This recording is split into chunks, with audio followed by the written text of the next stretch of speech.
Hello friends, welcome to my YouTube channel. आज के video के अंदर हम डिस्कस करेंगे आप लोगों के जो इंपॉर्टेंट क्वेश्चन सीरीज वगैरह स्टार्ट कर दी गई है। तो आप लोगों की जो बीएससी थर्ड ईयर का जो सेकंड पेपर है एनवायरमेंटल बायोलॉजी वाला, तो उसके जो इंपॉर्टेंट क्वेश्चंस वगैरह हैं तो उनके बारे में आज डिस्कस करेंगे इस वीडियो के अंदर। क्योंकि आप लोगों की इस कोविड-19 की वजह से आप लोगों के एग्जाम्स वगैरह लगने वाली थी मई के अंदर, तो उसको क्या कर दिया गया, पोस्टपोन कर दिया गया। तो आप लोगों के पास में सफिशिएंट टाइम वगैरह है अभी भी, तो अच्छी तरीके से जो इंपॉर्टेंट क्वेश्चंस वगैरह बताए जा रहे हैं तो वो अच्छी से आप लोग याद कर लीजिए इनको। अच्छी आप लोगों की परसेंटेज वगैरह बन सकती है इससे। ठीक है, तो सबसे पहले हम बात करते हैं फर्स्ट ऑफ ऑल आप लोगों जो बीएससी जो थर्ड ईयर का है, आप लोगों के सेकंड पेपर है। ठीक है, फर्स्ट आप लोगों को first paper and third paper वगैरह अपलोड कर दिया गया है। सेकंड पेपर की हम बात करें, ecology, environmental biology and evolutions से रिलेटेड आप लोगों के क्वेश्चंस वगैरह इसके अंदर जनरली फर्स्ट क्वेश्चंस वगैरह इसके अंदर पारितंत्र को परिभाषित कीजिए। जो आप लोगों के पारितंत्र वगैरह है, इकोसिस्टम वगैरह है, उसको परिभाषित कीजिए, उसकी डेफिनेशंस वगैरह दीजिए जनरली। और पारितंत्र के क्या घटक है वर्णन कीजिए। जो इकोलो आप लोगों के जो पारितंत्र वगैरह है उसके घटक कौन कौन से हैं। ठीक है, तो उन सभी के बारे में आप लोगों को जनरली बताना पड़ेगा। फर्स्ट क्वेश्चन हो गया। उसके बाद में सेकंड है, तालाब का उदाहरण देते हुए पारिस्थितिकी तंत्र के जैविक एवं अजैविक कारकों का वर्णन करो। यानी कि आप लोगों के ऐसा नहीं है जनरली, ये तो जनरली क्वेश्चंस वगैरह बनाए हुआ है आप लोगों के तालाब वगैरह, तालाब के अलावा भी और कुछ भी आप लोगों की एग्जांपल वगैरह पूछ सकता है उसके अंदर। जनरली इस प्रकार से क्वेश्चंस वगैरह बनेगा इसमें कि आप लोग यानी कि तालाब की जगह और कुछ भी, जैसा सी से रिलेटेड कुछ समुद्र वगैरह से रिलेटेड दे देगा, या अदर जो इकोलॉजिकल एनवायरमेंटल जो भी है एडेप्टेशन से रिलेटेड, यानी कि जो पारिस्थितिकी है ना, तो वो तालाब से रिलेटेड भी दे सकता है या अदर कुछ भी पारिस्थितिकी दे सकता है उसके अंदर, या इकोसिस्टम वगैरह दे सकता है। तो इसके अंदर जनरली दिया हुआ है, तालाब का उदाहरण देते हुए आप लोग पौंड से पारिस्थितिकी तंत्र के जैविक, यानी कि आप लोग के बायोटिक एंड एबायोटिक जो फैक्टर्स वगैरह हैं उनके बारे में जनरली क्वेश्चंस वगैरह पूछेगा। या फिर डायरेक्टली आप लोगों के क्वेश्चंस वगैरह पूछ सकता है कि बायोटिक एंड एबायोटिक फैक्टर्स के बारे में आप लोग वर्णन कीजिए। तो उन सभी के बारे में आप लोग जैसे बायोटिक फैक्टर्स के अंदर कौन आएगा, एबायोटिक फैक्टर्स के अंदर कौन कौन आएगा, तो उन सभी के बारे में जनरली आप लोगों को डिस्कस करना पड़ेगा। फिर उसके बाद में नेक्स्ट क्वेश्चंस वगैरह है इसके अंदर, निम्न पर टिप्पणी लिखिए। आप लोग जनरली इसके अंदर दो के बारे में टिप्पणी वगैरह पूछ सकता है, यानी कि निम्न दो के बारे में आप लोग टिप्पणी वगैरह लिखिए। तो इसके अंदर फर्स्ट है टिप्पणी के अंदर, क्वेश्चन थर्ड के अंदर, कार्बन चक्र। आप लोग जो कार्बन चक्र वगैरह है, ठीक है, तो उसके बारे में पूछ सकता है क्वेश्चंस वगैरह। फॉस्फोरस चक्र वगैरह है, और आप लोग के जल चक्र वगैरह है। आप लोग जो 2021 का जो सिलेबस वगैरह है राजस्थान यूनिवर्सिटी का, उसके अकॉर्डिंग ये क्वेश्चंस वगैरह बनाए हुए इंपॉर्टेंट क्वेश्चंस वगैरह। ठीक है, एंड आप लोग के फोर्थ क्वेश्चंस वगैरह इसके अंदर, सूक्ष्म जीवों की भूमिका बताते हुए नाइट्रोजन चक्र को समझाइए। आप लोगों के जो सूक्ष्म जीव वगैरह है, माइक्रो ऑर्गेनिज्म वगैरह है, ठीक है, जैसे नाइट्रोसोमोनास वगैरह है, या फिर अदर जो आप लोग के एजेटोबैक्टर वाला पार्ट वगैरह है, अदर आप लोग के जो सूक्ष्म जीव वगैरह है, माइक्रो ऑर्गेनिज्म वगैरह है, बैक्टीरियाज वगैरह, तो वो जनरली किस प्रकार से रोल प्ले वगैरह करते हैं। जो एनवायरमेंटल नाइट्रोजन वगैरह होती है उसको नाइट्रोजन के यौगिकों, यानी कि उनके घटकों के अंदर विघटित करके और फिर बाद में नाइट्रोजन सप्लाई करवाई जाती है जो प्लांट्स वगैरह होते हैं उनको।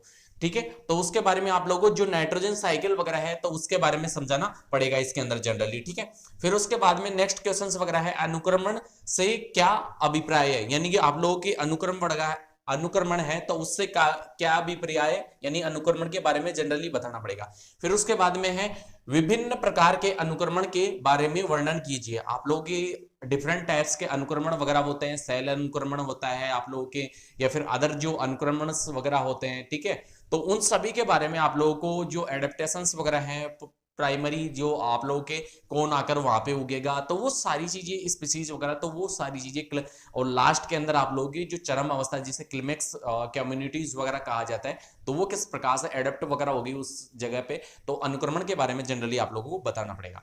फिर उसके बाद में नेक्स्ट क्वेश्चंस वगैरह इसके अंदर सिक्स क्वेश्चंस वगैरह है। सिक्स आप लोग के समष्टि क्या है, यानी कि आप लोग की समष्टि क्या होती है। ठीक है, एंड समष्टि को प्रभावित करने वाले विभिन्न कारकों का वर्णन कीजिए। आप लोगों की जो पॉपुलेशन वगैरह है या समष्टि वगैरह है, तो जनरली उसके बारे में आप लोगों को समष्टि के बारे में बताना पड़ेगा कि समष्टि मेनली वैसे तो होती क्या है, एंड आप लोगों की समष्टि को प्रभावित करने वाले जो भी कारक वगैरह है उन सभी के बारे में आप लोगों को वर्णन करना पड़ेगा। फिर उसके बाद में नेक्स्ट क्वेश्चन वगैरह है सेवंथ वाला, निम्नलिखित पर किन्हीं दो पर टिप्पणी लिखी है। आप लोग जो आप लोगों को नॉर्मली इसके अंदर छोटे क्वेश्चंस वगैरह दे सकते हैं इसके अंदर, या फिर दो क्वेश्चंस वगैरह भी दे सकते हैं डायरेक्ट, तो इसमें तीन दे रखा है, तो आप लोगों को दो पर टिप्पणी लिखनी पड़ेगी इसके अंदर। फिर उसके बाद में फर्स्ट है इसके अंदर खाद्य श्रृंखला एवं खाद्य जाल, यानी कि food chain and food web के बारे में आप लोगों को जनरली इसमें बताना पड़ेगा।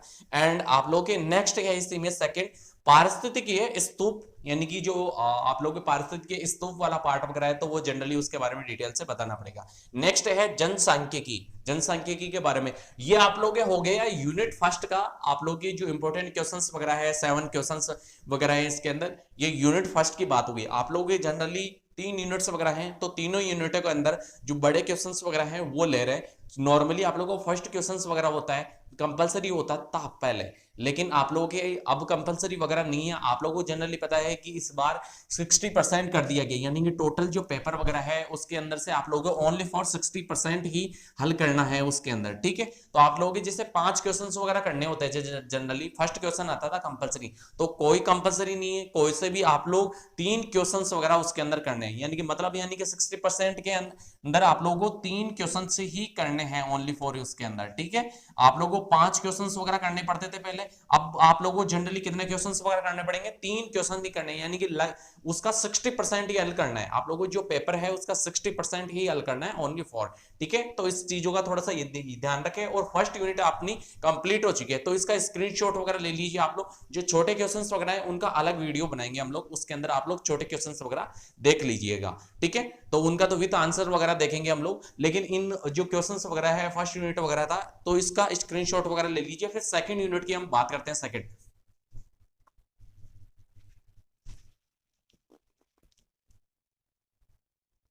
फर्स्ट यूनिट की बात होगी, इसके बाद में सेकंड यूनिट की हम बात करते हैं। तो फर्स्ट यूनिट के अंदर तो नॉर्मली आप लोग क्वेश्चंस वगैरह थे, 7 क्वेश्चंस वगैरह देख लिए थे।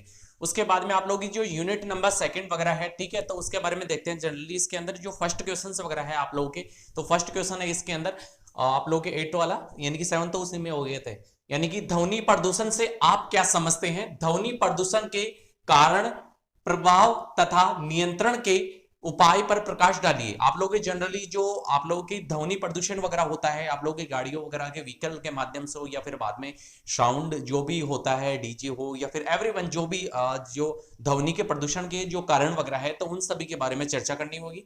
नॉर्मली आप लोगों के होता क्या है, मेनली उसके डेफिनेशंस, फिर उसके बाद में ध्वनि प्रदूषण के कारण, यानी कि उसके कौन कौन से कारण वगैरह हैं, उनके कारण हो रहा है। फिर उसके बाद में प्रभाव तथा नियंत्रण के, यानी कि नियंत्रण किस प्रकार से किया जा सकता है, तो उन सभी के बारे में डिस्कस करना पड़ेगा। फिर उसके बाद में नेक्स्ट क्वेश्चन है नवीकरणीय एवं अनवीकरणीय प्राकृतिक संसाधनों में अंतर बताइए। आप लोगों के नॉर्मली इन दोनों के अंदर, यानी कि नवीकरणीय, आप लोगों के अनवीकरणीय जो प्राकृतिक संसाधन वगैरह हैं, इन सभी के बारे में आप लोगों को दोनों के बारे में क्या करना पड़ेगा, कंपेयर करना पड़ेगा इन दोनों को, इन दोनों के बारे में अंतर बताना पड़ेगा। फिर उसके नवीकरणीय संसाधनों का विस्तार से वर्णन करना पड़ेगा। जो नवीकरणीय रिन्यूएबल जो एनर्जी वाला पार्ट वगैरह है, यानी कि नवीकरणीय, ठीक है, तो वो क्या करना पड़ेगा इसके अंदर, तो आप लोगों के नॉर्मली यानी कि नवीकरणीय संसाधन वगैरह हैं, तो उनका विस्तार से वर्णन करना पड़ेगा आप लोगों को। फिर नेक्स्ट क्वेश्चन वगैरह है आप लोगों के 10th, शहरीकरण एवं इसके जो स्वास्थ्य पर प्रभाव की विवेचना कीजिए। आप लोगों की जो शहरीकरण वगैरह है वो जनरली होता क्या है, एवं जो इसके जो स्वास्थ्य वगैरह है, यानी कि जो शहरीकरण के माध्यम से स्वास्थ्य पर किस प्रकार से प्रभाव वगैरह पड़ेगा, तो उन सभी के बारे में आप लोगों को डिस्कस करना पड़ेगा। फिर उसके बाद में नेक्स्ट क्वेश्चंस वगैरह है आप लोगों के जो 11th वाला क्वेश्चंस वगैरह है, अंतरिक्ष पारिस्थितिकी क्या है। जो आप लोगों के अंतरिक्ष वगैरह होता है उसके अंदर जो इकोलॉजिकल जो एनवायरनमेंट वगैरह होता है, वो पारिस्थितिक इकोसिस्टम वगैरह किस प्रकार से होता है, तो उनके बारे में डिस्कस करना पड़ेगा, डेफिनेशन देनी होगी। फिर उसके बाद में अंतरिक्ष औपनिवेशीकरण से संबंधित समस्याएं एवं समाधान लिखिए। आप लोगों के जो अंतरिक्ष औपनिवेशीकरण वगैरह है, तो उससे संबंधित जो समस्या वगैरह है आप लोगों के, और उसके उपाय वगैरह क्या क्या हो सकते हैं, तो उन सभी के बारे में डिस्कस करना पड़ेगा। फिर उसके बाद में नेक्स्ट क्वेश्चन वगैरह है 12 वाला, आप लोगों के प्राकृतिक संसाधनों की वर्तमान स्थिति, यानी कि जो प्राकृतिक संसाधन वगैरह है उनकी वर्तमान स्थिति, एंड आप लोगों के जो भविष्य की आवश्यकताओं की विवेचना करो, यानी कि भविष्य वगैरह है उनकी आवश्यकता की विवेचना वगैरह करनी पड़ेगी उसके अंदर। नेक्स्ट क्वेश्चन वगैरह है निम्न पर टिप्पणी लिखिए। आप लोगों को जनरली टिप्पणी वगैरह लिखनी पड़ेगी, 2 के बारे में आप लोग जनरली इसके अंदर लिख सकते हो, यानी कि ऐसा क्वेश्चन वगैरह बन सकते हैं, निम्न 2 पर टिप्पणी वगैरह लिख लिए। इसके बाद में इसके अंदर फर्स्ट है जल चक्र, यानी कि जल प्रदूषण वाला पार्ट वगैरह, यानी कि जो जल प्रदूषण किस प्रकार से कौन कौन सी रिसोर्सेज वगैरह हैं उनके माध्यम से आप लोगों को जल प्रदूषण वगैरह हो लगता, यानी कि आप लोग कल कारखाने वगैरह हैं इनके माध्यम से निकला हुआ दूषित पानी वगैरह होता है, तो उनसे क्या होता है कि आप लोगों के नदी नाले के माध्यम से आप लोगों को ये प्रदूषित वगैरह करता है, सी के यानी कि नदी नालों से होता हुआ नदियों के अंदर मिलके और फिर समुद्र के अंदर चला जाता है। तो मैराइन वाटर के अंदर जो सिस्टम वगैरह रहता है तो उसमें रहने वाले जो भी एनिमल, जो भी आप लोगों के एनिमल्स वगैरह होंगे तो उनको इफेक्ट वगैरह करेगा, ठीक है। तो इस तरीके प्रकार से ये प्रदूषण किस प्रकार से होता है वो उनके बारे में डिस्कस करना पड़ेगा। नेक्स्ट है मृदा प्रदूषण के कारक एवं विपरीत प्रभाव, यानी कि जो इनके ऊपर टिप्पणी पर लिखनी पड़ेगी, मृदा प्रदूषण किस प्रकार से होता है एंड इसके जो विपरीत प्रभाव वगैरह होते हैं तो वो किस प्रकार से होंगे, तो उनके बारे में डिस्कस करना पड़ेगा। नेक्स्ट है थर्ड, इसमें ओजोन परत क्षय, यानी कि ओजोन लेयर वगैरह हो रही है, अल्ट्रावायलेट जो किरणें वगैरह पड़ रही है सीधी, तो उन की वजह से आप लोगों की जो ओजोन लेयर वगैरह है आप लोगों की जो छिद्रित वगैरह हो गई है, ठीक है। तो वो किस प्रकार से हो रहा है, ओजोन लेयर के जो छिद्र वगैरह है वो पोर लाइक स्ट्रक्चर बोल सकते हैं उसको, तो वो किस प्रकार से बढ़ रहा है, तो उन सभी के बारे में डिस्कस करना पड़ेगा कि क्या क्या कारण वगैरह हैं, इसके उपाय क्या क्या हो सकते हैं, तो उनके बारे में जनरली लिखना पड़ेगा। इन दो के बारे में जनरली दोनों में से यानी कि तीन है उनमें से दो किसी के बारे में भी आप लोग लिख सकते हैं। ये वाली सेकंड यूनिट वाली बात होगी। सेकंड यूनिट के अंदर एक और क्वेश्चन, एक दो क्वेश्चंस वगैरह हो रहे हैं तो उनके बारे में डिस्कस करेंगे। तो इतनी देर में आप लोग इसके अंदर जनरली आप लोग स्क्रीनशॉट वगैरह ले सकते हैं, फिर उसके बाद में नेक्स्ट क्वेश्चंस वगैरह देखते हैं। इसके अंदर जनरली नेक्स्ट क्वेश्चन है, इसके अंदर आप लोगों की जनरली निम्न पर टिप्पणी लिख लीजिए। आप लोगों की जो 14 वाला क्वेश्चंस वगैरह है आप लोगों के, यानी कि 14वां क्वेश्चंस वगैरह है इसके अंदर जनरली, तो उसके अंदर आप लोगों को वायु प्रदूषण एवं उसके उपचार, यानी कि जनरली आप लोगों के जो वायु प्रदूषण वाला पार्ट वगैरह है, पोल्यूशन वगैरह है, यानी कि जो एयर पोल्यूशन वगैरह होती है वो किस प्रकार से होती है, तो जनरली उसके बारे में लिखना पड़ेगा, ठीक है, एवं उसके उपचार वगैरह। रेडिएशन पोल्यूशन वगैरह, आप लोगों की जो रेडिएशन पोल्यूशन वगैरह होती है किन किन कारणों के कारण होती है, एंड आप लोगों की इसके अंदर जो निवारण वगैरह है आप लोग किस प्रकार से इसको कंट्रोल वगैरह कर सकते हैं, तो जनरली उसके बारे में लिखना पड़ेगा। एंड नेक्स्ट है आप लोगों के वायुमंडलीय ताप, यानी कि जिसको कहा जाता है ग्लोबल वार्मिंग, यानी कि किस प्रकार से होती है, किस कारणवश होती है, तो उनके बारे में डिस्कस करना पड़ेगा। नेक्स्ट क्वेश्चन वगैरह है विकिरण एवं इसके प्रभाव, यानी कि दुष्प्रभाव वगैरह किस प्रकार से पड़ रहे हैं, ठीक है, तो उन चीजों के बारे में डिस्कस करना पड़ेगा, विकिरण एवं इसके दुष्प्रभाव वगैरह। ये जनरली बात हो गई आप लोगों की, इसका स्क्रीनशॉट वगैरह भी ले सकते हैं। एंड आप लोगों की जनरली इसके अंदर यूनिट सेकंड की बात हो गई, अभी यूनिट थर्ड की बात करेंगे, क्वेश्चंस वगैरह इसके अंदर कौन कौन से क्वेश्चंस वगैरह है यूनिट थर्ड के अंदर, तो इसके बाद में नेक्स्ट क्वेश्चन वगैरह देखते हैं। इसके अंदर जो यानी कि आप लोगों की जो 15वां क्वेश्चन वगैरह स्टार्ट होगा इसके अंदर, ठीक है, तो उसके बारे में थर्ड यूनिट के अंदर देखते हैं जनरली इसके अंदर कौन कौन से क्वेश्चंस वगैरह है।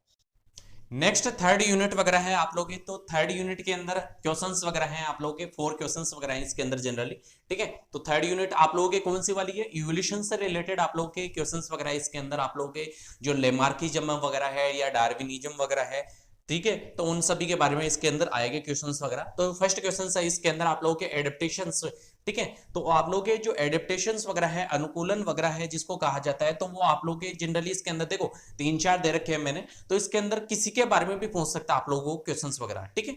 तो इसके अंदर जनरली हम डिस्कस करें, बात करेंगे इसके अंदर, तो इसके अंदर जैसे डेजर्ट जो एडेप्टेशंस वाला पार्ट वगैरह है तो वो डेजर्ट वाला पार्ट वगैरह, एंड आप लोगों की जो फ्रेश वाटर हो या डीप सी वाला पार्ट वगैरह हो, तो इनके अंदर आप लोगों के एडेप्टेशंस वगैरह पूछ सकता है जनरली, ठीक है। फिर इसके अंदर जो मिमिक्री वाला पार्ट वगैरह है, यानी कि जो मिमिक इंसेक्ट यानी कि मिमिक जो एनिमल्स वगैरह होते हैं, ठीक है, आप लोगों के जैसे नॉर्मली इसके अंदर जैसे मिमिक एनिमल्स वगैरह की हम बात करें, आप लोगों के जो गिरगिट वगैरह होता है एंड अदर एनिमल्स वगैरह होते हैं, तो वो नॉर्मली जैसे आप लोगों के इंसेक्ट वगैरह भी होते हैं, काफी लीफ इंसेक्ट वगैरह होते हैं, लीफ लाइक स्ट्रक्चर वगैरह रहती है, तो इस प्रकार से मिमिक आप लोगों के एनिमल्स वगैरह भी रहते हैं, तो वो मिमिक्री शो वगैरह करता है उसके अंदर जनरली, ठीक है। आप लोगों के जो फ्रॉग वगैरह होते हैं वो भी मिमिक्री शो वगैरह करते हैं, ठीक है। तो नॉर्मली इसके अंदर आप लोगों के एडेप्टेशंस वगैरह पूछ सकते हैं, डेजर्ट हो या आप लोगों के फ्रेश वाटर सिस्टम वगैरह हो या डीप सी वाला पार्ट वगैरह हो, तो इन तीनों के बारे में आप लोग के क्वेश्चंस वगैरह किसी के बारे में भी पूछ सकता है। इसके बाद में नेक्स्ट है क्वेश्चंस वगैरह आप लोग के 15 क्वेश्चन हो गए, उसके बाद में 16वां क्वेश्चन वगैरह हार्डी-वीनबर्ग, यानी कि जो हार्डी-वीनबर्ग का सिद्धांत वगैरह है, नियम के मुख्य लक्षण का वर्णन कीजिए। आप लोग जो हार्डी-वेइनबर्ग के जो नियम वगैरह है, उनके मुख्य कैरेक्टर्स वगैरह है, लक्षण वगैरह है, क्या है उस सिद्धांत के, तो उनके बारे में डिस्कस करना पड़ेगा। नेक्स्ट है आप लोगों के 17वां क्वेश्चन वगैरह है, लेमार्क और डार्विन के मॉडल सिद्धांत के बारे में आप लोगों को बताना पड़ेगा। यानी कि जो लेमार्क हो या फिर डार्विनिज्म वगैरह हो, यानी कि न्यू डार्विनिज्म और न्यू लेमार्किज्म, तो इन सभी के बारे में डिस्कस करना पड़ेगा, बताना पड़ेगा किस प्रकार से इसके अंदर क्या क्या चीजें हैं, क्या क्या एडेप्टेशंस वगैरह हो रहे हैं जनरली, तो उन सभी के बारे में डिस्कस करना पड़ेगा। नेक्स्ट आप लोगों के जो 18वां क्वेश्चन वगैरह है, इसके अंदर जैव भौगोलिक सिद्धांत और समानता, एंडेमिज्म आदि की अवधारणा और जानवरों के वितरण को प्रभावित करने वाले कारक के बारे में वर्णन करना पड़ेगा आप लोगों को जनरली। ठीक है, तो आप लोगों के जो जैव भौगोलिक सिद्धांत वगैरह है, थ्योरीज वगैरह है, एंड आप लोगों के जो समानता, एंडेमिक आदि की जो अवधारणा वगैरह है, ठीक है, एंड इसके अंदर जो जानवर वगैरह है उनके डिस्ट्रीब्यूशन से यानी वितरण वगैरह किस प्रकार से किया गया है, तो उनको प्रभावित करने वाले जो कारक वगैरह हैं, ठीक है, फैक्टर्स वगैरह हैं, तो उन सभी के बारे में डिस्कस करना पड़ेगा। तो ये बात होगी हमारे जो जनरली, इसका स्क्रीनशॉट वगैरह भी ले सकते हैं जनरली आप लोग, एंड ये बात होगी हमारे जो ecology, environmental biology and evolution वाला पार्ट वगैरह है, ये आप लोगों की जो सेकंड पेपर है उसके क्वेश्चंस वगैरह की बात हो गई, यानी कि इंपॉर्टेंट क्वेश्चंस वगैरह है। अगर आप इन क्वेश्चंस वगैरह को याद कर लेते हैं तो आप लोगों की अच्छी परसेंटेज वगैरह, आप लोगों की इसके अंदर जो 90 प्लस वगैरह इसके अंदर बन जाएगी आराम से 100%। ठीक है, 90 प्लस बन जाएगी इसके अंदर।